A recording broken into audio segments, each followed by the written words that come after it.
오직 그가 하시나니 나를 단련하신 후에 내가 정금같이 나오리라.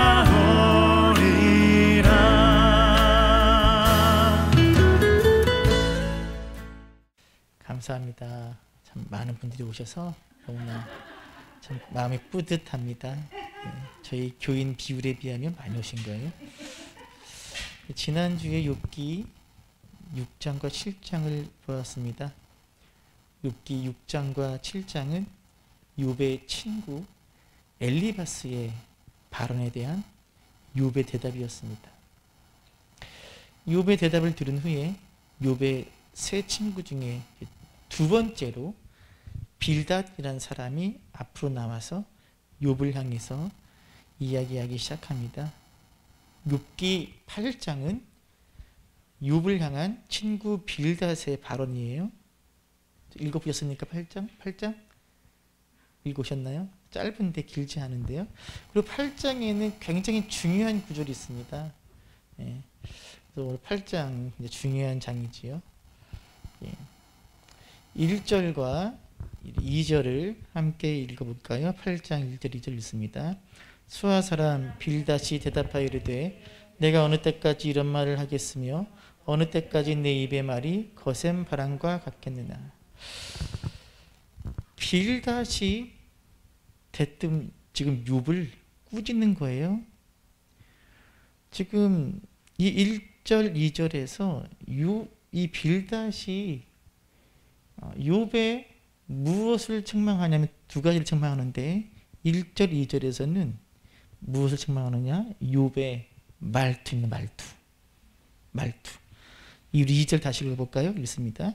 내가 어느 때까지 이런 말을 하겠으며 어느 때까지 내 입의 말이 거센 바람과 같겠는가. 자, 욥의 네 말투가, 네 말이 지금 뭐 같다? 거센 바람. 네 말투가 점잖지 않다는 거예요. 그러니까 옆에서 엘리바스와 욥이 대화를 주고받는 것을 들으면서 이 빌닷은 몹시 불쾌했던 겁니다. 욥의 말투가 거슬리는 거예요. 우리 지난주에 보았던 말씀 중에 두 구절만 찾아볼까요? 7장 12절입니다. 7장 12절 읽어볼까요? 읽습니다. 내가 바다니까 바다 괴물이니까 주께서 어찌하여 나를 찌르시나이까. 지금 욥이 하나님께 말을 하는 태도나 자세가 어때요? 어떤 뉘앙스예요? 내가 바다입니까? 아니, 내가 괴물입니까? 뭐 하는 것 같죠? 지금? 따지잖아요. 대들잖아요. 내가 바다 괴물입니까? 왜 나를 감시하십니까? 내가 아무 존재도 아닌데 왜 나같이 하찮은 것을 감시하고 대적하십니까? 라며 하나님께 대드는 이 말투가 너무 싫은 거예요. 이 16절 읽어볼까요? 7장 16절입니다. 있습니다. 내가 생명을 싫어하고 영원히 살기를 원하지 아니하오니 나를 놓으소서. 내 날은 헛것이니이다. 나를 놓으소서. 시편 기자들은 나에게 돌아오소서 라는데 욥은 나에게서 떠나소서. 이 거센 바람 같다는 건 광풍을 얘기해요. 광풍. 그러니까 욥의 말이 또는 말투가 너무 과격하고 반항적이고 파괴적이라는 겁니다. 너의 말이 너무 과격해. 너무 이성적이지 않아. 너무 하나님을 모독하는 것 같아. 근데 욥이 이렇게 말하는 이유가 뭐였죠? 왜 욥은 이렇게 과격하지요? 왜? 원래 욥의 성품이 그렇습니까? 아니잖아요. 우리 7장 11절 읽어볼까요? 욥은 자기가 이렇게 말할 수밖에 없는 이유를 이미 이야기했어요. 7장 11절 읽겠습니다. 그런즉 내가 내 입을 금하지 아니하고 내 영혼의 아픔 때문에 말하며 내 마음의 괴로움 때문에 불평 좀 하겠다는 거야. 내가 너무 괴롭고 내가 너무 아파서 내가 좀 불평 한번 해보겠다 라는 거예요. 지금 그 욥의 너무나 큰 아픔과 상처 때문에, 괴로움 때문에 욥의 말이 거칠어진 거지요. 지금 그 말을 빌닷이 옆에서 들었잖아요. 그러면 만약 빌닷이 욥의 말을 귀 기울여서 욥의 이 아픔을 공감하고 욥의 심정과 깊은 일치를 이루었다면 욥의 말투를 갖고 시비를 걸지는 않았겠죠. 우리도 살다 보면 빌닷 같은 사람들을 만날 때 있습니다. 말의 내용보다 말하는 태도의 문제를 이제 가지고 상대를 실책하지요. 네 말은 알겠는데 그 말하는 태도가 마음에 안 든다는 거예요. 또는 이렇게 서로 막 어떤 이야기를 이제 논쟁을 하다가 자기가 할 말이 없으면 이러는 사람 있죠. 너 왜 반말이야? 할 말이 없으면? 물론 대화에서 대화의 태도가 굉장히 중요합니다. 왜냐하면 이 논리는 이성의 영역에 속하지만 이 태도나 수용의 문제는 감성에 속하기 때문에 그래요. 그래서 가장 대표적인 사람이 제가 볼 때는 진중권 씨 아시나요? 진중권 씨? 네. 이분은 되게 논리적이에요. 굉장히 논리적입니다. 그런데 이분이 하는 말을 들어보면 이런 생각이 드는 거죠. 어쩜 저렇게 구구절절 옳은 말을 저렇게 싸가지 없이 할 수 있지? 그러니까 그 태도에 반감이 생기는 거죠. 그러니까 이 의사소통에서 비언어적인 요소가 굉장히 중요합니다.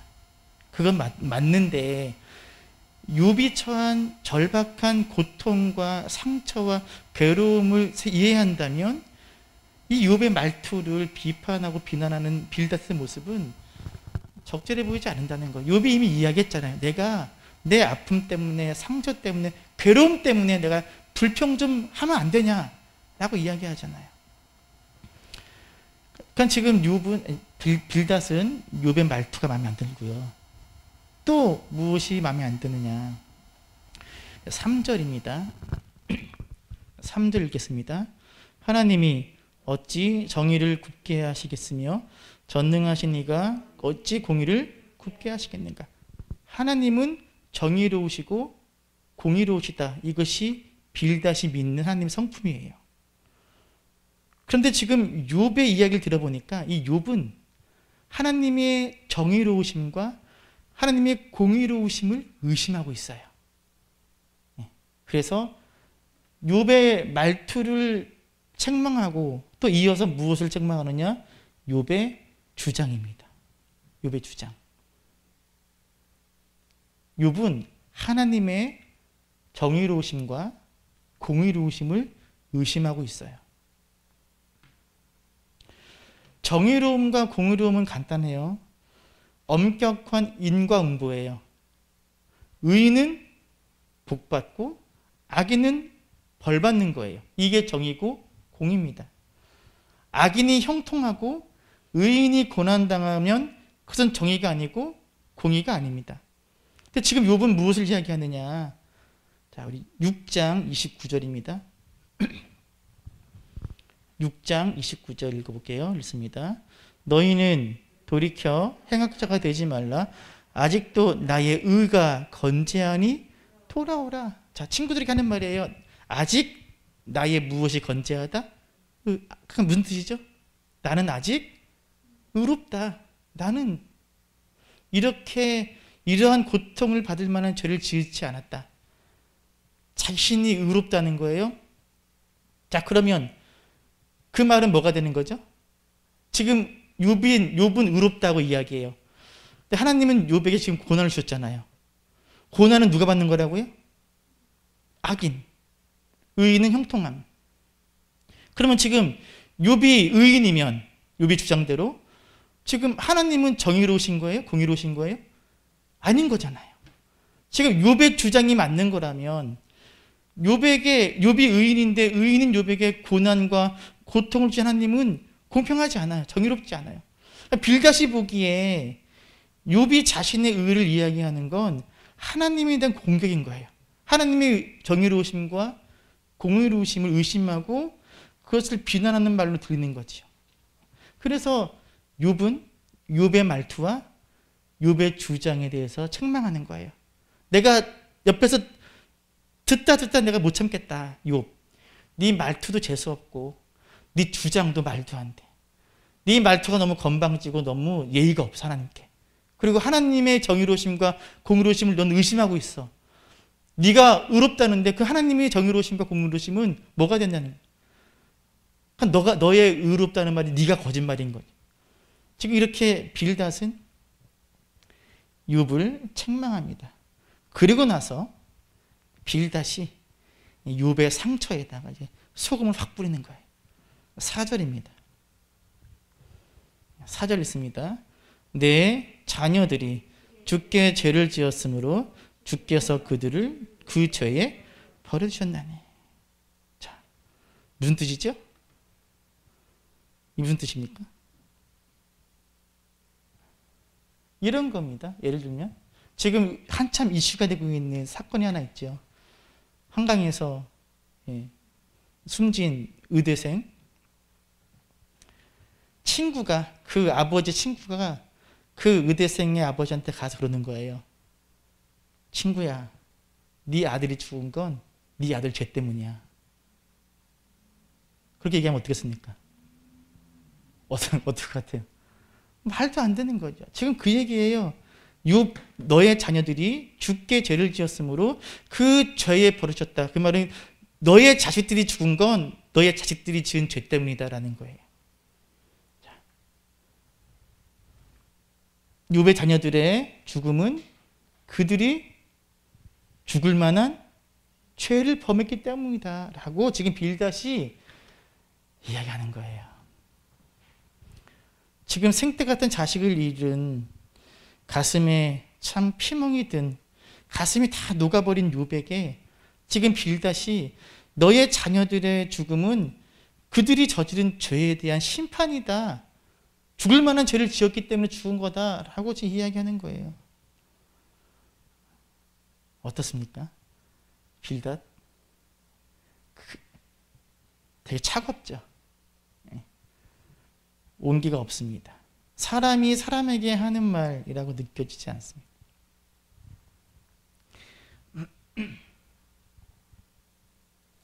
그런데 맞나요? 빌닷의 주장이? 이 주장이 갖고 있는 문제는 뭘까요? 이 주장의 문제는 뭐냐면 현실 속에서 고통을 겪고 있는 사람들이 모두 자신들이 지은 죄 때문에 그 죄값을 당하고 있냐는 거예요. 제도적 폭력에 의해 희생된 사람들, 성폭력을 당하는 약한 여인들, 코로나19로 목숨을 잃은 사람들 다 자기 죄값으로 죽은 겁니까? 그렇지 않잖아요. 그래서 첫째, 같이 읽어볼까요? 읽습니다. 욥의 고통과 상처에 대한 공감과 배려가 없다. 사실 빌닷이 욥에게 야, 네 말이 너무 거센 바람 같다고 이야기했지만 사실은 빌닷의 말이 더 그렇죠. 두 번째는 뭐냐면 모든 이들이 죄 때문에 고난을 겪는 건 아니라는 거예요. 지금 빌닷은 욥의 자녀들이 그들이 지은 죄 때문에 죽었다라고 이야기하지만 그건 알 수 없는 거죠. 가난하고 병들고 소외된 사람들은 모두 자기 죄값 때문에 그런 고통을 당하고 있는 겁니까? 그렇지 않아요. 물론 그런 경우도 없지 않지요. 근데 모든 경우에 이런 도식을 적용한다면 거기에도 문제가 생기는 거죠. 또 하나 뭐가 문제냐면, 자, 읽어볼까요? 읽습니다. 빌닷의 주장은 기득권을 누리고 있는 이들을 정당화해주는 도구가 될 수 있다. 자, 복 받는 건 그가 잘해서 복 받는 거고요. 하나님께. 고통받고 고난받는 건 그가 죄 때문에 고난받는 거예요. 그러니까 이 사람이 의인인지 악인인지, 하나님께 복 받았는지 저주받았는지 뭘 보면 알 수 있죠? 그가 지금 누리고 있는 것들이에요. 그렇게 된다면 어떤 사람이 지금 누리고 있는 것들을 정당화시킬 수 있어요. 예를 들어 볼까요? 얼마 전에 뉴스가 하나 나왔습니다. 그 전두환 전 대통령의 아드님이 신학을 한다고 이게 뉴스 나왔어요. 그러니까는 이제 전두환 씨가 그 아드님한테 막 되게 격려를 했나 봐요. 야, 나도 네가 뭐 하면 네가 섬기는 교회를 가서 뭐 섬기겠다 이렇게. 제가 알기로는 기독교가 아닌데 전두환 씨가. 자, 전두환 씨 잘 살고 있죠. 잘 살죠. 예, 돈도 뭐 20만 원밖에 없대지만 사실 돈 많은 것 같아요. 그렇죠? 잘 살았고 대통령도 했고, 예, 그렇죠? 그러니까 인간적으로 볼 때 복 받았지요. 그렇지 않아요? 잘 살고 있잖아요. 그러면은 빌닷의 주장대로라면 이 사람은 어떤 사람인 거예요? 의인인 거죠, 의인. 지금 누리고 있는 걸 보니까.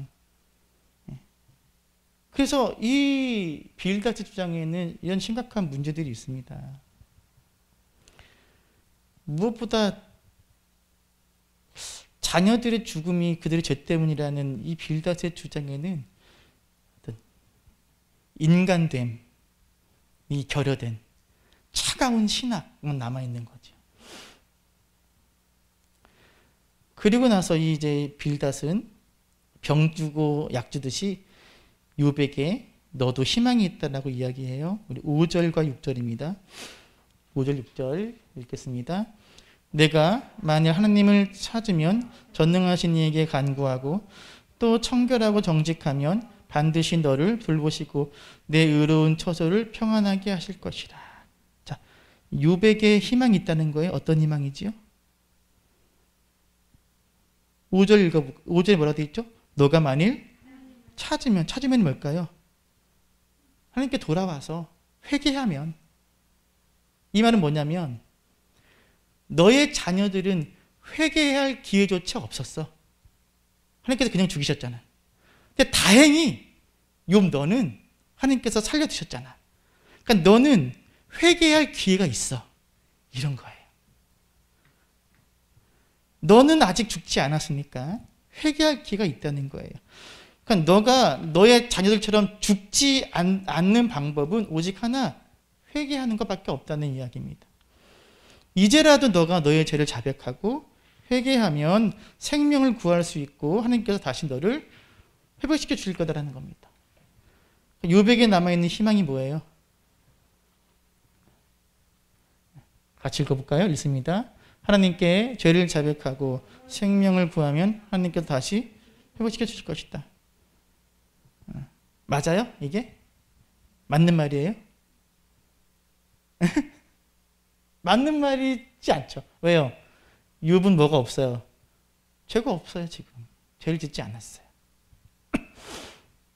그러니까 이 되게 중요한 건 이 말은 맞아요. 이 말은.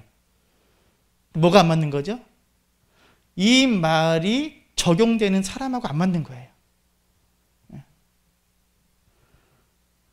지금 욥은 죄를 지은 것이 없는데 빌닷은 자기 갖고 있는 신앙적인 교리를 적용해서, 기계적으로 적용해서 넌 아직 죽지 않았고 회개할 기회가 있으니까 너에게도 아직 소망이 있어 라고 이야기하는 겁니다.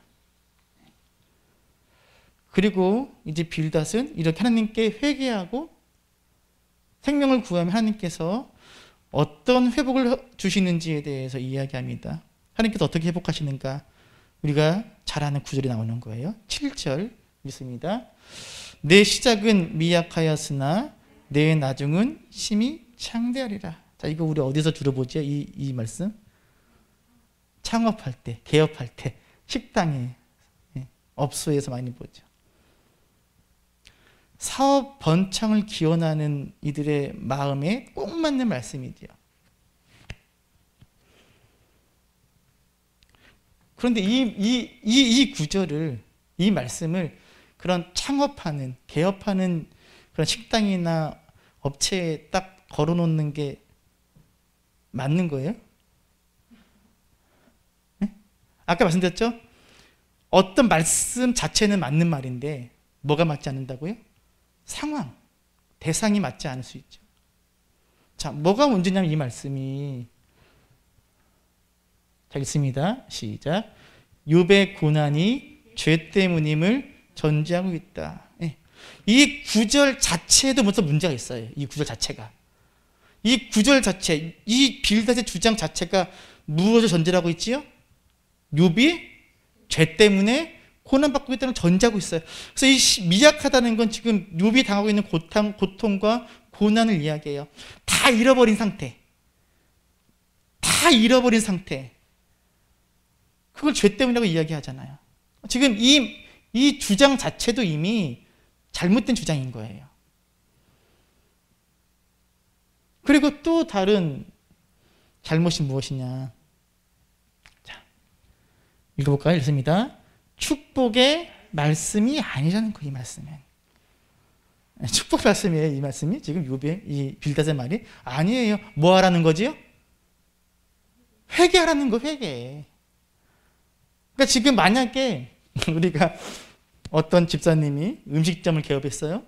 그래서 음식점 개업했을 때 목사님이 가서 내 시작은 미약하여서 나 창자리라는 액자를 딱 걸었어요. 그럼 뭐 하라는 거예요? 회개하라는 거예요. 너의 지금 식당이 지금 아주 시작해서 작지만 내 나중에 창자리라는 그런 의미가 아닌 거예요. 이 말씀 그대로 이 의미를 적용하면 너가 회개해야 돼. 회개하고 자복해야 네가 회복돼 라는 뜻이죠. 그러니까 이 말씀이 축복의 말씀이 아닌데 이 말씀을 축복의 말씀으로 가서 전하거나 선물하는 거죠. 그러니까 뭐에 맞지 않으면 삶의 자리에 맞지 않아요. 삶의 자리에. 축복의 말씀이 아닌 말씀을 축복의 자리에다 적용하니까 이게 맞지 않는 거예요.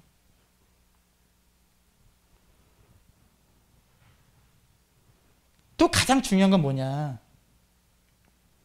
읽어봅시다. 읽어봅시다. 하나님의 말씀은 부적이 아니다. 부적 아니고 붙이는 거. 네 번째 읽어볼까요? 읽습니다. 빌닷의 말을 하나님이 인정하지. 나중에 보겠지만 하나님은 빌닷과 엘리바스와 소발의 말을 다 거부하십니다. 틀린 말이에요, 다.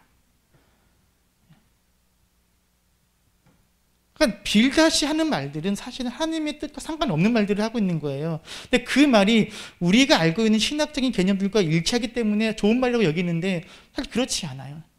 나중에 하나님은 이 친구들의 말을 다 거부하십니다.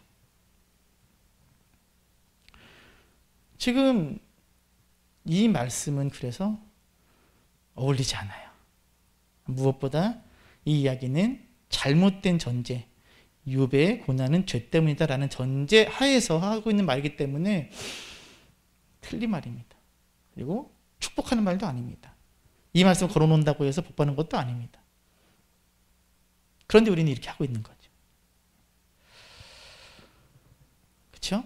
자, 그리고 이렇게 욥이 회개를 하게 되면 받을 복에 대해서 이야기하고 나서 빌닷은 자신이 주장하는 인과응보의 교리가 왜 옳은지를 증명하고자 합니다.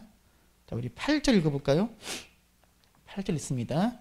청하건대 너는 옛시대 사람에게 물으며 조상들이 터득한 일을 배울지라. 자, 누구한테 물어봐라? 옛사람들, 조상들. 배우래요.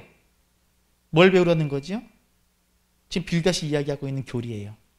인과응보 교리. 자, 그래서 뭐냐면, 자, 이겁니다. 자신의 주장. 즉, 악인은 벌을 받고, 악인은 벌을 받고, 의인은 복 받는다라는 이 쉬운 데서 거둔다는 인과응보의 교리는 조상들이 터득한, 오랜 시간, 조상들이 터득한 지혜. 즉, 전통에 입각한 것이기 때문이라는 거예요. 조상들이 수많은 세월 동안에 경험으로 축적된 지혜의 결과가 인과응보의 교리다. 거기에 네가 귀를 좀 기울여라는 거예요. 자, 9절 읽어볼까요? 있습니다. 시작. 우리는 어제부터 있었을 뿐이라 우리는 아는 것이 없으며 세상에 있는 날이 그림자와 같으니라. 조상들과 비교할 때 욥, 너는 단지 어제부터 존재한 자일 뿐이라는 거예요. 너가 얼마나 살았길래 이 인과응보의 교리에 대해서 네가 의심하고 하나님을 비난하느냐. 조상들에게 깊은 지혜를 얻어라. 오랜 세월을 두고 형성된 지혜, 이 인과응보의 교리를 너의 그 짧은 인생의 경험으로 판단하지 말라. 너의 그 짧은 경험으로 왜 하나님의 인과응보, 하나님의 공의로움과 정의로움을 네가 의심하느냐 하는 거예요. 10절 있습니다. 그들이 내게 가르쳐 이르지 않았겠느냐? 그 마음에서 나오는 말을 하지 않았겠느냐? 그들이 누구죠? 그들? 조상들의 경험이에요. 지혜. 그러니까 네 경험을 네가 주장하지 말고 조상들의 경험과 지혜에 귀를 좀 기울여라 라는 겁니다. 이것이, 그래서 빌닷은 전통을 중시하는 전통주의자인 거예요. 빌닷 자신의 주장은 자기 주장이 아니라 조상들의 지혜와 전통 속에서 나온 교리이기 때문에 너의 짧은 경험으로 비판하지 말라라고 지금 충고하는 겁니다. 그리고 이제 빌닷은 세 가지 비유를 통해서 하나님을 잊어버린 자의 길이 어떤지를 증명하고자 합니다. 하나님을 잊어버린 자예요. 11절에 13절입니다. 읽어볼까요? 읽습니다. 왕골이 진펄 아닌 데서 크게 자라겠으며 갈대가 물없는 데서 크게 자라겠느냐? 이런 것은 새순이 돋아 아직 뜯을 때가 되기 전에 다른 풀보다 일찍이 마르니라. 하나님을 잊어버리는 자의 길은 다 이와 같고 저속한 자의 희망은, 하나님을 잊어버리는 자는, 하나님을 잊어버린 자의 길은 왕골과 진펄과 같다는 거예요. 그래서 첫 번째, 왕골과 갈대의 비유예요. 이 왕골은 물에서 자라는 파피루스를 이야기해요. 하루살이풀, 1년살이풀. 왕골과 갈대처럼 금방 말라버린다. 지금은 형통하는 것 같지만 하나님을 잊어버린 자는 결국은 말라버린다라는 걸 이야기하는 거예요. 시들어버린다. 자, 두 번째 비유는 뭐냐? 14절 15절입니다. 읽습니다. 그가 믿는 것이 끊어지고 그가 의지하는 것이 거미줄 같은즉 그 집을 의지할지라도 집이 서지 못하고 굳게 붙잡아 주어도 집이 보존되지. 여러분, 거미줄, 이거 거미줄의 비유예요. 여러분, 거미줄 가까이서 보인 적 있죠? 되게 촘촘하고 되게 잘 만들었습니다. 만지면 어떻게 되죠? 만지면 끊어지잖아요, 금방. 그러니까 하나님을 잊어버린 자는 자기가 무엇을 의지하든 그 의지하는 것은 거미줄처럼 끊어지고 만다 하는 겁니다. 셋째, 식물에 대한 비유예요. 식물에 대한 비유. 자, 16절에 19절 읽겠습니다. 그는 햇빛을 받고 물이 올라 그 가지가 동산에 뻗으며 그 뿌리가 돌무더기에 서리어서 돌 가운데로 들어갔을지라도 그곳에서 뽑히면 그 자리도 모르는 채 하고 이르기를 내가 너를 보지 못하였다 하리니 그 길의 기쁨은 이와 같고 그 후에 다른 것이 흙에서 나리라. 잘 뿌리를 내리고 자란 식물이라도 그것을 뽑아버리면 거기에 다른 것이 난다는 거예요. 아무도 기억하지 않는다는 거예요. 자, 하나님을 잊어버린 자의 길은 어떤 길이냐? 왕골과 갈대에 비해서 뭐라고요? 시들 수밖에 없다. 하나님을 잊어버린 자는 시들은 존재다. 거미줄의 비유는 뭐죠? 끊어질 수밖에 없다. 그가 의지하는 것들, 하나님이 아닌 다른 것들을 의지하더라도 그것들은 다 끊어질 수밖에 없다. 식물의 비유, 뭐예요? 뽑힐 수밖에 없다. 뽑혀질 수밖에 없다. 뽑혀지고 잊혀진다는 겁니다. 그래서 결국은 이 세 가지 비유를 통해서 빌닷이 이야기하고 싶은 결론은 무엇이냐? 결국 이겁니다. 자, 읽어볼까요? 읽습니다. 너희 하나님을 다시 찾으라. 너의 죄를 인정하고 회개하라. 그렇지 않으면 너는 시들게 되고 끊어지게 되고 뿌리 뽑혀 잊혀질 수밖에 없다 하는 것이 빌닷의 주장입니다. 20절, 21절, 20절과 21절은 악인의 운명, 의인의 운명입니다. 20절 읽겠습니다. 하나님은 순전한 사람을 버리지 아니하고 악한 자들을 붙들어주지 아니하심으로. 자, 의인은 뭐하지 않으세요? 버리지 않고, 악인은 붙들지 않으신다는 거예요. 자, 21절은 의인에게 주시는 복이에요. 읽습니다. 웃음을 내 입에 즐거운 소리를 내 입술에 채우시니. 22절 있습니다. 너를 미워하는 자는 부끄러움을 당할 것이라. 여기까지 의인이 받는 복이에요. 그 다음 뭐죠? 악인의 장막은 없어지리라. 자, 악인의 운명은 뭡니까? 그의 장막이 없어진다는 거예요. 의인의 운명은 하나님의 웃음과 희락을 부어줄 것이라는 겁니다.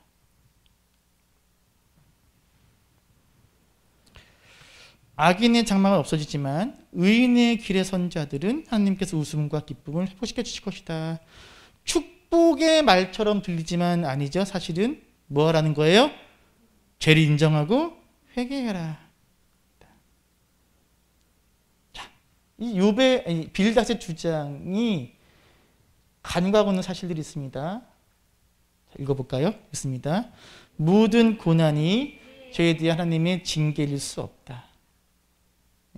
모든 고난이 하나님의 징계일 수 없어요.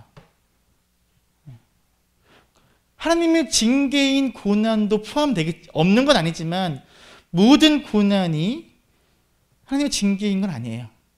특히 욥이 당하는 고난은 어떤 고난이죠? 까닭 없이 이유 없이 당하는 고난이에요. 모든 고난을 죄에 대한 징계로 바라보는 빌닷의 주장은 그래서 이 사실을 간과하고 있고요. 두 번째, 읽어볼까요? 읽습니다. 복을 누리고 있는 악인들 또는 불신자들에 대해 설명할 수 없다.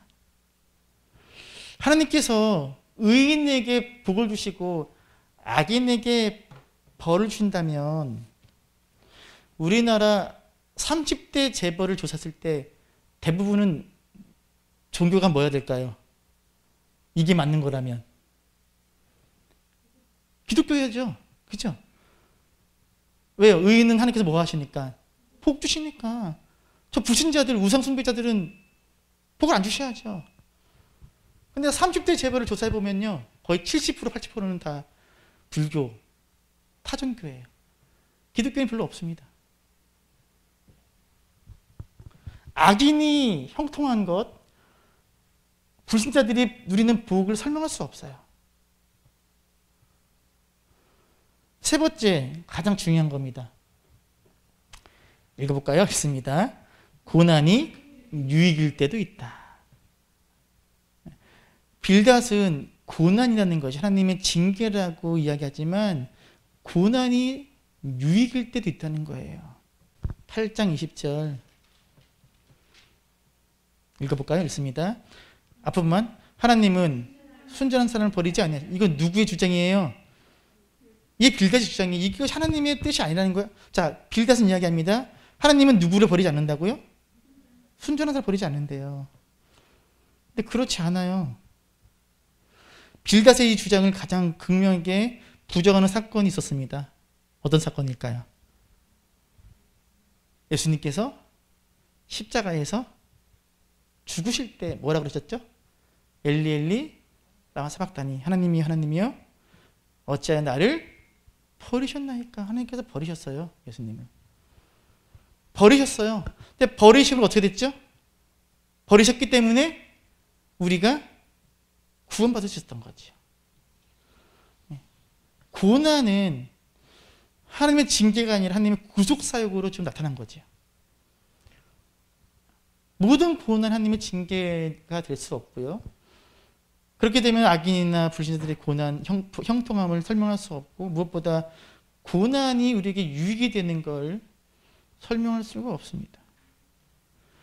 무엇보다 중요한 것은 지금 빌닷은 욥이 악인의 길에 서 있다는 전제하에서 이런 주장을 하고 있는 거죠. 그러니까 전제가 잘못되니까 그의 주장은 다 잘못된 결과를 낳을 수밖에 없습니다. 그러니까 빌닷의 주장은 되게 끔찍해요. 사실은. 오늘 강의 제목이 뭐죠? 제목? 너의 현실이 너의 죄를 증명하는 거예요. 이게 빌닷의 주장이에요. 네가 지금 복 받고 있으면 너는 잘 살고 있는 거예요. 네가 지금 고난 가운데 있으면 너는 지금 죄를 짓고 있는 거예요. 이것이 빌닷의 주장이에요. 너의 현실이 너의 죄를 증명한다는 거예요. 그러면 이 빌닷의 관점에서 저와 여러분의 삶을 비춰보면 어떻습니까? 여러분 빌닷이 여러분을 보고 지금 당신이 지금 그 모양 그 꼴로 살고 있는 것은 여러분의 죄 때문입니다 라고 말하면 기분은 어떻겠습니까? 네? 짜증나요? 뒷방망이는 그냥 정말 그런가요? 내가 처한 현실이 나의 죄를 증명합니까? 그렇지 않아요. 그것은 하나님의 주권이 있는 거지요. 하나님은 이러한 인과응보의 교리로부터 자유로우신 주권의 하나님이신 거죠. 고난 가운데 있는 지체들, 성도들 또는 나 자신에 대해서 우리가 기존에 알고 있는 교리, 신학적인 어떤 개념이나 규정으로 판단하고 정죄하는 것이 얼마나 무서운 것인지를 보여줍니다. 너의 현실이 너의 죄를 증명한다는 것이 빌닷의 주장입니다. 자, 그럼 이 8장을 다 듣고 난 후에 8장에서 이야기하는 빌닷의 이야기를 다 듣고 난 후에 욥의 심정이 어땠을까요? 욥의 심정이. 그건 다음 주에 이제 다음 주에 9장과 10장이 이제 이 빌닷의 주장에 대한 욥의 반론입니다. 여기에 이제 욥의 마음이 담겨 있죠. 다음 주에 9장과 10장 빌닷의 오늘 주장에 대한 욥의 마음, 욥의 심정, 욥의 반론 다음 주에 한번 함께 살펴보도록 하겠습니다. 나의 길 오직 그가 하시나니 나를 단련하신 후